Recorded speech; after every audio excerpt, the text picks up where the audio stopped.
안녕하세요. 저희는 노이즈에 강건한 차량 운동 잔차를 이용한 바퀴 단위 고장 분리 프로젝트를 진행한 고찬혁, 그리고 김범창, 원동열 팀입니다. 지금부터 발표를 시작하겠습니다.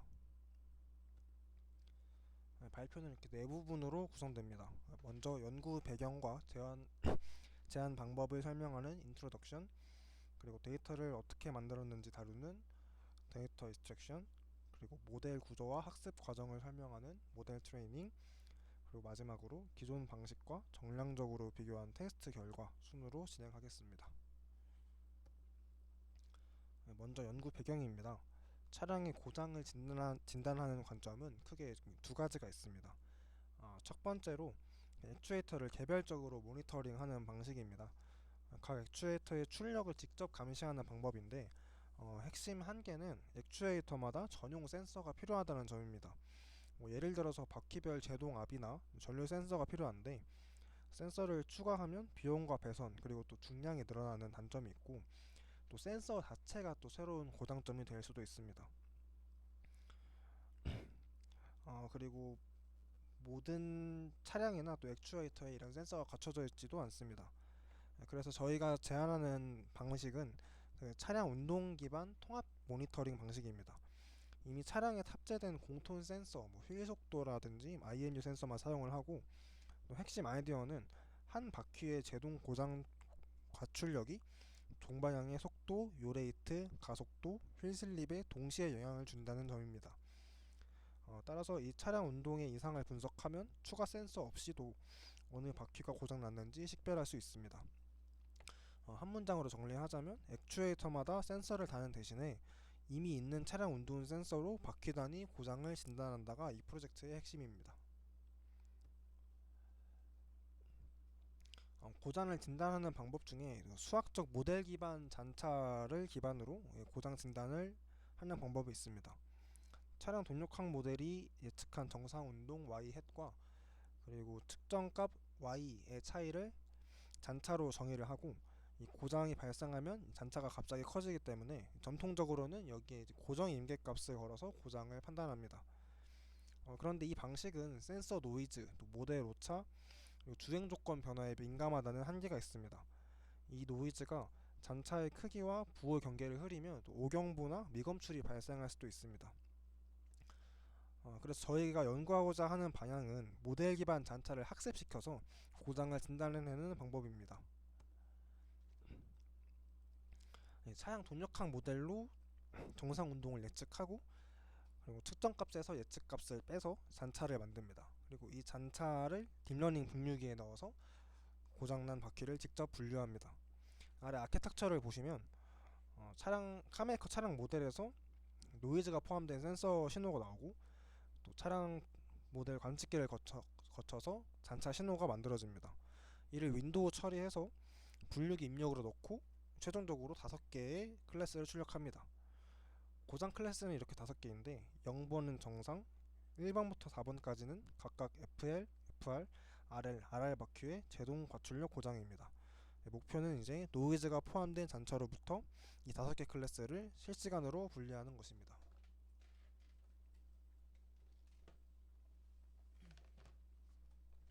네, 다음으로 데이터 추출 파이프라인, 데이터 추출에 대해서 말씀드리겠습니다.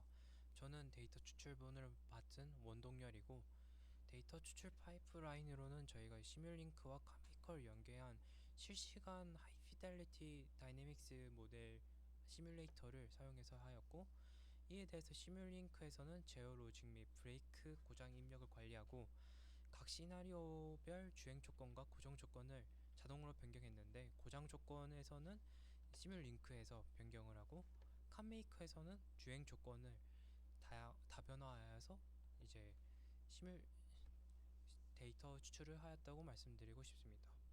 그 결과는 시뮬링크 매트 파일과 칸메이커 ERG 파일로 동시에 저장되도록 했고, 각각에 대해서 좀 매트 파일은 시뮬링크에서 좀 전처리된 뭔가 데이터에 대해서 가져왔고, 실시간으로 전처리 되기 때문에 저희가 이제 말씀드리고 싶은 모델 옵저버 같은 게 이제 실시간으로 돌아가면서 이제 출력을 매트 파일로 그 옵저버에 대한 결과가 저장된다고 말씀드릴 수 있겠습니다. 카메이커 ERG 같은 경우에는 이제 좀 더 나머지 세부적인 카메 실차에서 보시면 이제 캔 데이터나 뭐 휠속 센서 이런 것을 이제 좀 하기 위해서 좀 가져왔다고 말씀드리고 싶습니다. 그래서 이제 브레이크 고장 시나리오 설계에 대해서 한번 말씀드리겠는데, 고장 시나리오는 저희가 총 전체 주행 시간인 10초를 이제 잡았습니다. 좀 짧게 잡았는데 이에 대한 이유는 저희가 이제 계속 이 카메이커인 하이 피델리티 다이내믹스 모델이 그 직렬적으로 이제 시뮬레이션이 돌아가기 때문에 데이터를 만들기 위해서는 좀 짧은 시간으로 이제 하도록 하겠습니다. 그에 대해서 주행 내부적으로 보시면 주행 시나리오 6초 동안은 이제 정상 주행을 하다가 6초부터 10초 동안에는 이제 폴트가 발생하여서 비정상 주행이 되도록 하였습니다. 그래서 이제 고장 입력은 이제 여기 보시면 시뮬링크에서 전후륜하고 좌우 브레이크에 대해서 이제 고장 입력이 1000N씩 들어가서 이제 고장 입력이 확실히 잘 보이도록 피처를 좀 그 시나리오를 잘 설계했다고 말씀드리고 싶습니다. 그래서 다음으로 이제 예제를 한번 보시면, 이 주행을 하다가 6초부터 이제 폴트가 일어나서 이 차량 고동에도 이제 비정상적인 차량 고동이 발생하시는 것을 확인하실 수 있습니다. 지금은 이제 조향이 없는 경우인데도 이제 FL의 이제 브레이크 고장 때문에 이렇게 스티어가 생긴 것처럼 이제 차량 고동이 이제 발생하는 점을 확인하실 수 있을 것 같습니다. 다음으로 이제 저장 데이터 구성에 대해서 말씀드리고 싶습니다.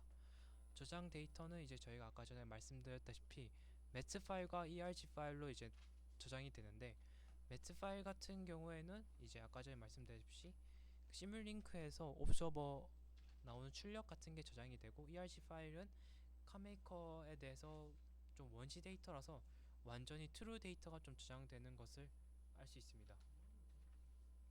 그래서 저는 이제 좀 실차에서 획득 가능한 CAN, IMU, 휠 센서 기반 신호를 좀 출력하고자 하였습니다. 좀 더 실차를 모사한다고 말씀드리고 싶습니다. 그래서 학습 데이터 같은 경우는 여기 매트 파일에서 여기 요 정도 데이터가 사용되는 것으로 확인되었고, 그 다음에 이제 주요 창값 같은 경우에는 이제 매트 파일과 ERG 데이터에 있는 요런 데이터가 사용되었습니다. 그래서 피처의 데이터 및 규모를 이제 좀 말씀드리면, 이렇게 좀 다양한 피처들, 아까 전에 보셨다시피 다양한 피처들이 들어갔고, 이제 데이터 규모가 이제 브레이크 주행 고장에 대해서 44,000개 정도 시나리오가 생성됐는데, 이에 대해서는 이제 저희가 피처를 그 조향을 기준으로 마이너스 300도부터 플러스 300도까지 1도 단위로 이제 시뮬레이션을 했고, 그에 대해서 속도가 130 kph까지 10kph부터 2kph 단위로 이제 피처로 나눴습니다. 그에 대해서 이제 가속 시나리오도 이제 추가를 하여서 총 44,000개의 시나리오가 나왔고, 이에 대해서 이제 선의 데이터 추출 시간이 한 40시간 내외로 나왔습니다. 추출하는 과정을 좀 보시면 이렇게 직렬적으로 계속 돌아가면서 이제 돌아가는 것을 확인하실 수 있습니다.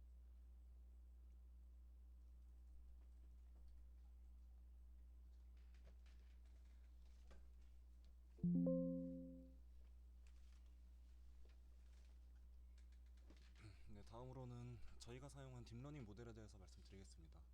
저희는 1D CNN과 그 다음에 MLP를 헤드로서 사용을 했습니다.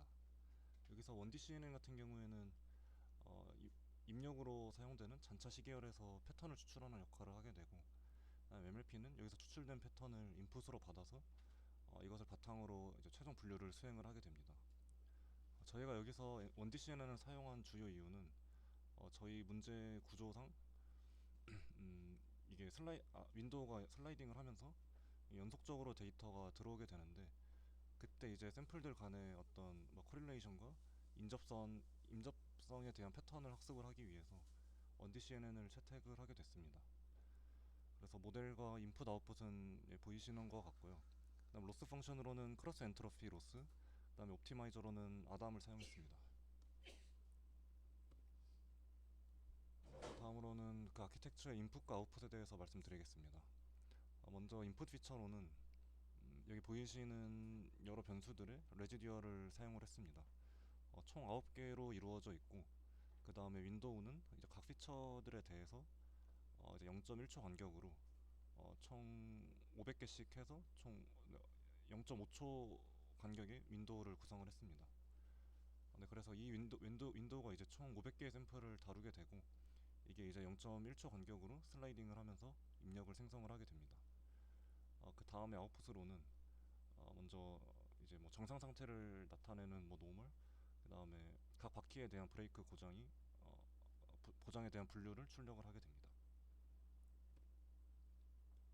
다음으로는 이제 모델 트레이닝 시 밸리데이션 어큐러시와 로스에 대해서 설명드리겠습니다. 여기 플롯에서 보이시는 것처럼 밸리데이션 어큐러시 같은 경우에는 약 0.93 정도에서 수렴을 했습니다.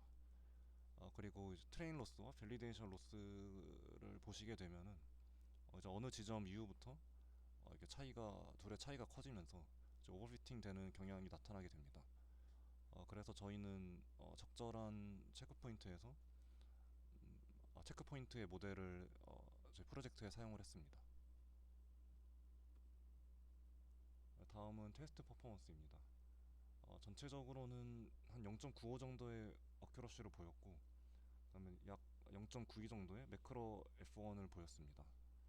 그리고 컨퓨전 매트릭트를 통해서 이제 각 분류 정확도와 뭐 오분류의 경향을 좀 알아보고자 했습니다. 먼저 여기 있는 테이블을 보시면은 정상 상태는 100%의 정확도로 분류하는 걸 확인할 수 있고, 그 다음에 나머지 바퀴 고장 분류 같은 경우에는 뭐 대략 80% 후반에서 90 중반 정도의 정확도를 보이는 것을 확인을 할 수 있었습니다. 그리고 일부 오분류 같은 경우에 경향성을 관찰을 해보면은 이게 특히 뭐 좌우 및 전후 인접 바퀴 간의 혼동이 주로 나타나는 것을 확인을 했습니다. 뭐 예를 들면은 이제 왼쪽 뒤 바퀴에서 고장이 났다고 하면은 주로 오른쪽 뒤 바퀴나 아니면 인접해 있는 왼쪽 앞바퀴, 여기서 주로 혼동이 나타난 것을 관찰을 했습니다.